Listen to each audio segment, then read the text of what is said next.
GOP Representative Tony Gonzales from Texas, a border district, came on to This Week with George Stephanopoulos. And George made a complete buffoon out of this Trump sycophant, as this Trump sycophant endorsed Donald Trump and tried to say that one of the reasons the country is in turmoil is that, Biden didn't turn out to be the uniting president that he was supposed to be, absolving Trump of all that he does to create chaos, specifically by lying to his constituents. This guy admits that, Trump lost the election. Oh, yes, those people who invaded the Capitol, the terrorists who invaded the Capitol, they were in fact guilty. They should be thrown away. They are not heroes. All the things he said is opposite to what Trump is on the stump saying about these guys being hostages and heroes.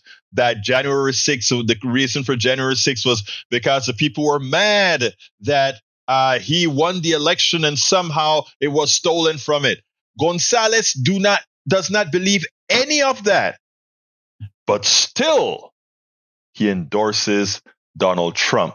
And Stephanopoulos, in complete awe, not awe, but he just couldn't believe that this guy with a straight face could go out there and say, yes, I endorse Trump, and these are the reasons why. Check this out, and then we'll take it on the other side. January 6th. You called that one of the darkest and lowest days in American history. What do you make of the new reporting? As far as this January 6th new details coming out, I was there. And so, the day before, I sent my family home because I felt they were unsafe. While the speaker and other members were fleeing the chamber, there were a handful of us that were running to the door. There was an anger built in our country then, and 3 years later, that anger has not stopped. There's this division that continues to get fueled. You also called the rioters domestic terrorists. But President Trump calls that day not a dark and low day. He calls it a beautiful day. He also calls those people you call domestic terrorists hostages who deserve pardons. So you've endorsed President Trump. Do you now agree with his belief that January 6th was a beautiful day? Well, George, Donald Trump wasn't responsible for January 6th. The anger in this that was built up by people that no longer believe in the system are what was responsible. And that hasn't changed. More and more people do not believe in the system. My district, which is 42% of the southern border, 70% Hispanic, people aren't talking about January 6th. They're talking about feeling safe in their homes. They're talking about putting food on the table, keeping their kids safe in school. But President Trump is talking about January 6th. Again, he is calling it a beautiful day. He's talking about pardons for those people you call domestic terrorists. Do you believe those rioters should be pardoned? Well, they're certainly not hostages. When I think of a hostage, I think of what happened, Hamas taking the hostages in Israel. They're certainly not heroes. They broke the law, and we have to obey our laws. We are a nation of laws, and they have to obey the laws. I'd also understand we never got to the root of why they did that. It was always kind of a brush over, and it immediately went into politics. If we continue to kick the can down the road and not get to the root of the issue of why people are angry, it's going to create more dangers. Well, but Congressman, hold on a second. There's a lot of evidence. There's a lot, and part of the reason they were angry is they were fed a lot of lies about the election from the man you now support to be president again. Well, they felt as if President Biden stole that election, and nothing has changed since then. But did President Biden steal the election? Of course not. Of course he didn't steal he's the president of the United States. But Senator Biden was this bipartisan deal-making individual that everyone thought they were going to get. President Biden has turned out to be much different. Now, I hope that changes, right? We have some very big ticketed items, this national security package. I mean, when people are angry, they do desperately desperate things. But, sir, that anger is being stoked by the man that you have endorsed for president of the United States. That's what I don't understand. You've been very forthright here.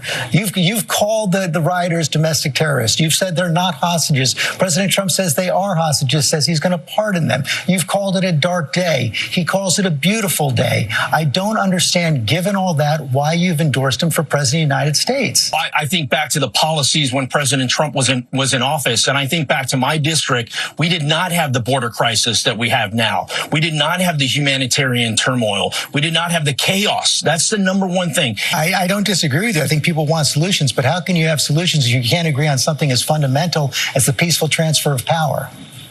I do think that's fundamental, but it's also an election year, so you're going to see everybody throw fuel on the fire. If you want to bring people together, if you want to solve these problems, doesn't the responsibility begin with not endorsing a candidate for president who's spreading lies about the last election? This is what I've learned about endorsements. You get all their enemies and hardly any of their friends. Endorsements are just a piece of paper. But I do endorse President Trump. What he's talked about, if he's president again, is suspending the Constitution, using the military to suppress protests under the Insurrection Act, pardoning those protesters, and bringing treason charges against the outgoing chairman of the Joint Chiefs of Staff. You're endorsing that as well. If everything Donald Trump says and does, you want to put on my back, we're going to be here all day because he's a busy man. I look at it through the lens of, as a member of Congress representing nearly half of the border, I can either focus on the shiny object and talk about, what President Trump had for breakfast or what he said last night, or I can try to work with my colleagues. And I appreciate that. I hardly think that supporting the Constitution is a shiny object, but thank you for your time this morning. One has to, I don't get it. Does Trump have hitmen on these politicians? Do these politicians love being in the House so deeply that they can't tell themselves a truth, tell their constituents the truth? Is it that they believe in being enslaved by a feeble paper tiger that they can't really go ahead and say, no, this guy is completely wrong? This guy doesn't have much more to go, no matter what, whether he wins or loses. He's pushing 80, near 80. Why would you debilitate your entire character to a person like this? What is it? What is it that make these people so weak, feeble, immoral, and I could give a litany of other descriptions? They should be ashamed. We spend a lot of time deconstructing the news, trying to parse it into a form that everybody can understand. We try to find those little nitpicks where it flies above the fray, etc. If you really like these videos that we do, I want to ask a big favor. Please go ahead. Number one, subscribe to our channel. And number two, please join if you can. Thank you so kindly for watching. Keep watching. Please remember to share. We must populate the entire internet with our progressive message, a message that we know is what most Americans say that they want. So help us, please join.